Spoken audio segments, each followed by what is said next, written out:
This is the season of Bachelor weddings. Kaitlyn Bristowe dropped some major tea on Nick Viall and Chris Harrison, and Bachelor seems to not be too worried about the Netflix competition. Welcome back to Shared News, guys. We have some fun topics to get into today on Friday. But before we do, make sure to give this video a thumbs up and subscribe if you're new here. I'm your host, Zachary Reality, with Kayla G and Kayla T. How are you ladies doing today? I'm good. Fridays are the best days. Yeah, loving my Friday energy this week. I just feel like I had a great week, got a lot of stuff done. We talked about so much on Shared this week. So glad to wrap everything up with you, Zach. I haven't seen you like all week, so. I know, I haven't seen either of you guys, so it's exciting to be back. There is definitely some tea to get into. I'm excited for the weekend, but let's get into it. I think the biggest headline this week was probably Crawley getting married. This is days after her original wedding dress was stolen. She left her wedding dress in her car while she was away in Hawaii, and her boyfriend, or fiance, and now husband, when she got back, her car was broken into, but it all worked out because she was able to get a new dress altered that was actually closer looking to the original dress she had on her Pinterest board. Kayla G, I'm sure you heard about this. What was your reaction to her keeping the dress in the car? Oh, that should be on like a locked closet somewhere. That's gold, right? But I'm just thinking that maybe she kept it in her car because one, it's too heavy to bring back and forth, right?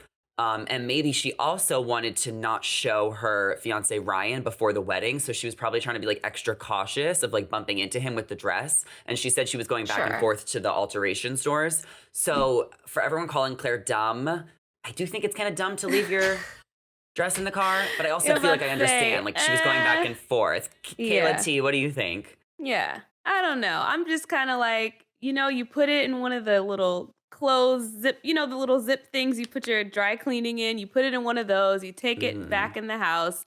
Like KG said, that's your wedding dress. You don't leave it in the car. Also, the heat or the temperature or the weather, I'm sorry, I'm not leaving my wedding dress in the car. But hey, I mean, sometimes you're busy, there's a lot going on. I understand. She's not dumb. I think it just maybe was an oversight or something as she was getting ready to go on her vacation. So I get it. Yeah. Well, it all really worked out for her because she ended up marrying Mascot Sports CEO Ryan Dawkins in an intimate ceremony in Sacramento, California, February 1st. She tells people exclusively, if I had to do this every single day for the rest of my life, I wouldn't change a thing. And we don't know really much about the wedding because we only saw a few pictures, but it ended up being really intimate. So Kayla G, what is your prediction on how everything went down? Yeah, it looked so cute. I really don't know how it all went down, but the fact that we have seen this woman get engaged twice and it not work out. And so I'm just so happy that she finally gets her happy ending because out of everyone at Bachelor Nation, she's been through the ringer and she deserves it. She really, really does. Do you think any of her exes wished her a congratulations, Kayla T? Oh, I'm sure. Well, I hope so. I don't know about Juan Pablo. He probably doesn't even know. But maybe Dale might have sent her a nice text or something like that. Yeah, maybe. I don't know. Who knows? There was I this don't think Claire even cares. Claire doesn't care. Claire's living her best life. She found this guy out living her life. He's, she's just doing her thing. She's doing her outside of Bachelor Nation. And I love that for her. So yeah, I love that it was intimate and she just shared it with friends and family. I love that. So keep it that way for sure. Yeah. There was this one interview Dale did when she got engaged that was just so obnoxious. He couldn't even say congratulations to her. It was just so tone deaf. I'm sure you guys can YouTube it. I think it was with Access Hollywood. But that was a while ago. So whatever. Congratulations, Claire. We're super happy for her. Someone else who also is going to be heading down the aisle soon is Becca Kufrin. She posted some photos on Instagram late last week trying on some wedding dresses, and it seems like she found one. Kayla G, I think you're a huge Theka stan, right? So when is this wedding happening, we think? Ooh, definitely maybe summer too soon? No, I feel like summer. I could see them doing a summer wedding. All the dresses she tried on were absolutely gorgeous. I saw some of the dresses too that she posted. I think they're so pretty. I was wondering, is it this summer or is it next summer? I'd be surprised if it was this summer, but yeah, either way, love that for them. I love that Becca found Thomas in this kind of unexpected way, like going on Paradise just on a whim, like who knows? I probably won't meet anybody. And then she did. And like, it's just this really cool story. I don't know. I love them too. So she's another one that I'm like, I'm happy for you. Do it your way. And so I'm excited to see her like getting into the wedding, planning of it all. Yeah, I mean, if she picked the dress, it could be pretty soon. So maybe it'll happen this year. We know Hannah G and Dylan have also nailed down their wedding venue, as they posted on Instagram that they've secured their venue location for August 23. Finally. So that's going to be this year. That should be super exciting. I'm also think Joe and Serena are going to get married this year too. Hannah Ann just got engaged. Nick and Natalie just got engaged. What do you guys think is going to be the most epic Bachelor wedding? You have to give me one. Who do you think is going to give us the most? Ooh, that's hard. So Joe and Serena did like kind of that. They're technically married, but I'm assuming they'll still have some type of reception party. I feel like all of Bachelor Nation royalty will attend. Between Hannah G too. Hannah G has the greatest taste. But I'll go with Joe and Serena. You have to pick one. You have to. Okay, Joe and Serena. I did it. I think, here's the thing about Joe and Serena is that I know their wedding is in Charleston. So their wedding is a destination wedding and in a place that, neither of them are from. So, for Bachelor Nation or for friends and family, it might end up being kind of a smaller thing. Nick and Natalie, I heard Nick say he might do something like that with Joe and Serena because he visited New York. They talked about it. So I don't know. My bet for like a huge wedding, LA, whatever, would be like Hannah G and Dylan. I think it's been 4 years plus something. How long have they been engaged? Like 3-4 years? Yeah, that long. Yeah. So they've been planning this for a long time. It's a long time coming. I think they're going to go all out. So my bet is on Hannah G and Dylan. Okay. I think you both are bringing great options, and I would say all of those too, but I think the royal wedding is going to be Becca and Thomas. I feel like Becca has just kind of worked her way up. Like she's done her due diligence, in Bachelor Nation. She's, holding down the podcast for it. She's become like a maternal figure there. And who knows if Kaitlyn Bristowe is ever going to get married. She's taking forever too. But I feel like Becca right now this year will be the royal wedding. If not, I would say Kaitlyn is her competition with like the biggest Bachelor wedding. But I'm going to go with Becca and Thomas. I think they're going to come in strong. And that is our segue to Kaitlyn Bristowe, who is dropping some major Bachelor tea after being on Not Skinny But Not Fat's podcast this week. Let's talk about what she said about Chris Harrison first, because she said that Chris ghosted her. Her and Chris were really good friends for a long time. And when Kaitlyn got the role to mentor Katie and Michelle, Kaitlyn wanted to reach out to Chris and let him know that she never wanted to replace him because he was irreplaceable. She reached out over 10 times and he never answered her. Eventually, she saw him at Wells and Sarah's wedding. They were friendly, but she still has never gotten any clarity onto why Chris has ghosted her and separated, from their friendship, why there became that strain was it over her hosting? Was it his scandal? Kayla T, what do you think? Oh, goodness. I was hoping you weren't going to choose me first. Because I'm choosing you, babe. Guys, all right. God bless Chris and all of that, but he's really starting to bug me. Like, I feel like he's too old to be the pettiness that he is. Like, I feel like he's petty. I feel like he kind of doesn't take the high road in some of these things, and everything he does comes off like you're salty, and it's just like, why? Why be salty about Kaitlyn? Why not ever respond to her? And when she approached him, apparently at Wells and Sarah's wedding, it's like he tried to act like, oh, well, I've always been here. It's like, well, no, because you're not texting me back. Like, I don't know.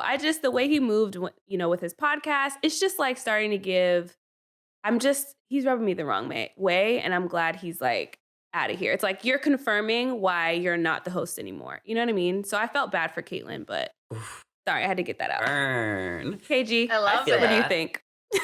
Kayla T coming for Chris Harrison. I love it.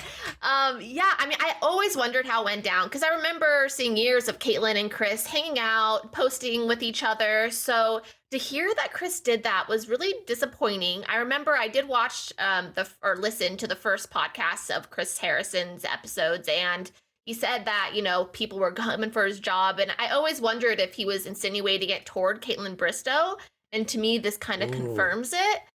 And so, yeah, it's disappointing. I don't think Kaitlyn deserved that. That's a good point. I do think he probably was talking about Kaitlyn Bristowe.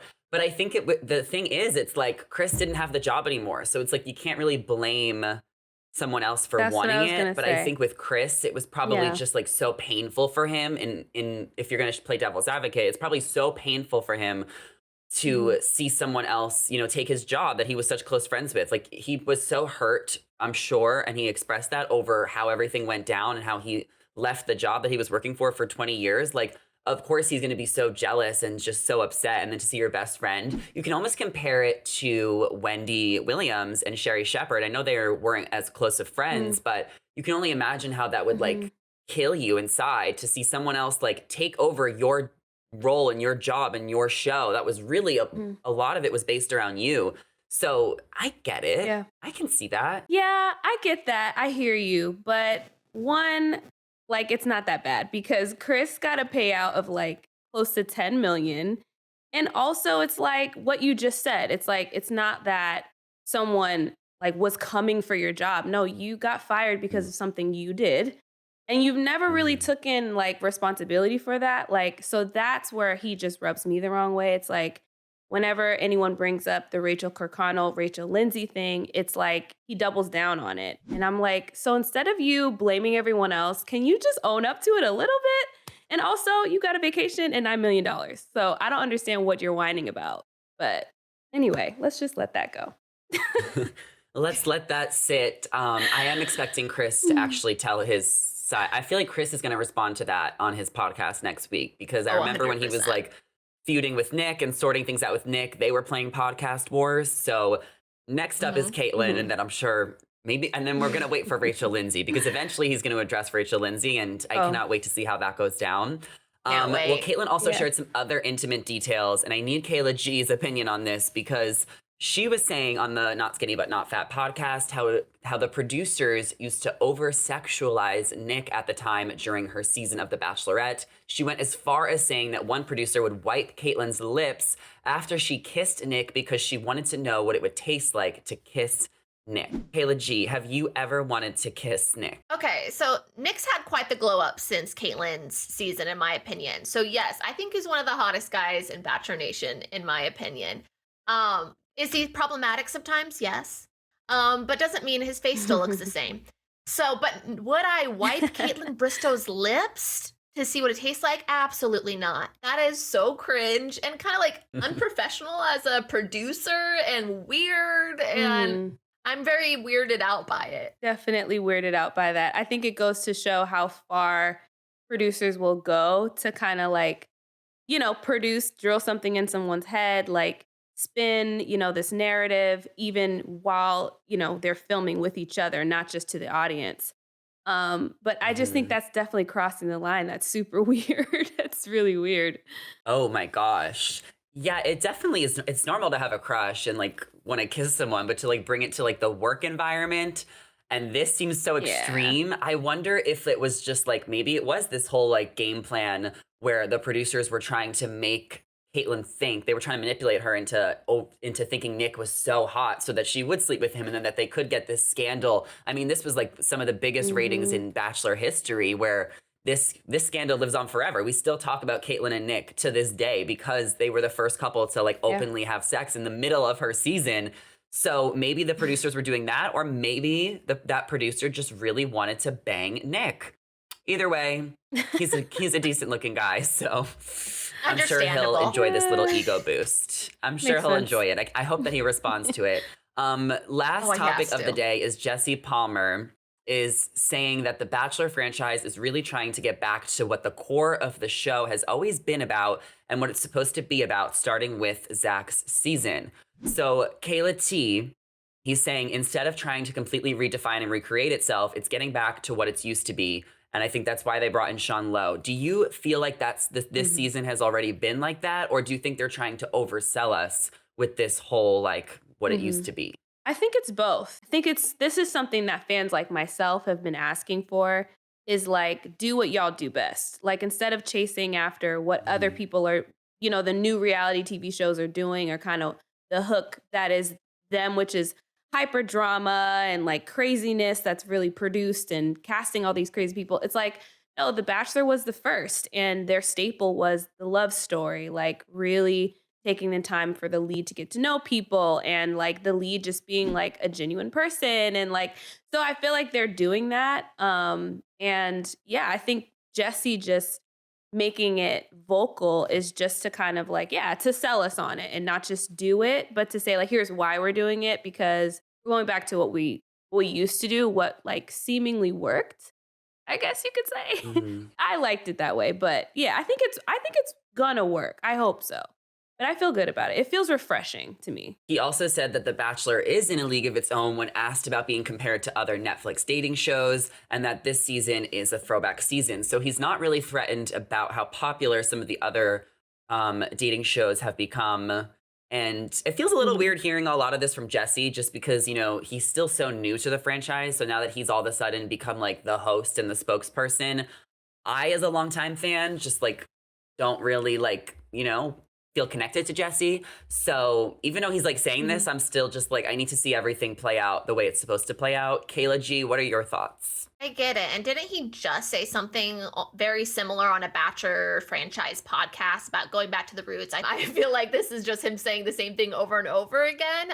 When it comes to comparing it to the competition, Love is Blind, stuff like that, I think the reality TV and social media landscape has changed so much since The Bachelor first aired. And taking some pointers to some really successful reality television right now, I don't think it's the worst idea. Well, next week on The Bachelor, there's going to be a lot going on with Katie. She might be getting the one-on-one date. There might be some type of walk of shame situation with her. What were your thoughts when you guys saw the preview, and what do you think we can expect, Kayla G? It takes me back to when just a few seasons ago during the fantasy suite weeks, they all put the ladies living together. And so after the overnight dates, they would go in and it would be super awkward. I feel like they're just doing this, but just like a lot earlier.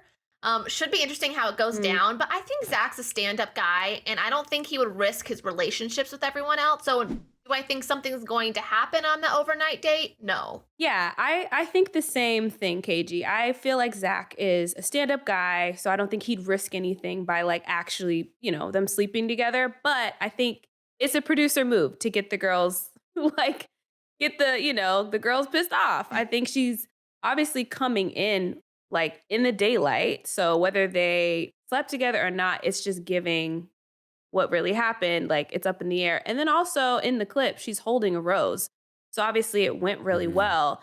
And the girls are going to be thinking she has a rose. She spent the night with Zach. She got extra time with him, regardless of what happened or not.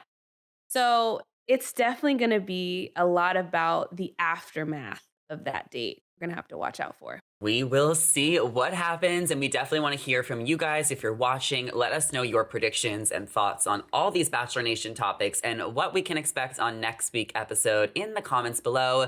Don't forget to subscribe and ring the bell, because we'll be back next week to talk about the new episode. I'm your host, Zachary Reality, with Kayla G and Kayla T. You guys can follow us on our socials. They're on the screen right now. Come over, say hello. Thank you all for watching, and we will see you in the next one. Bye, everyone. Bye, guys. Yeah.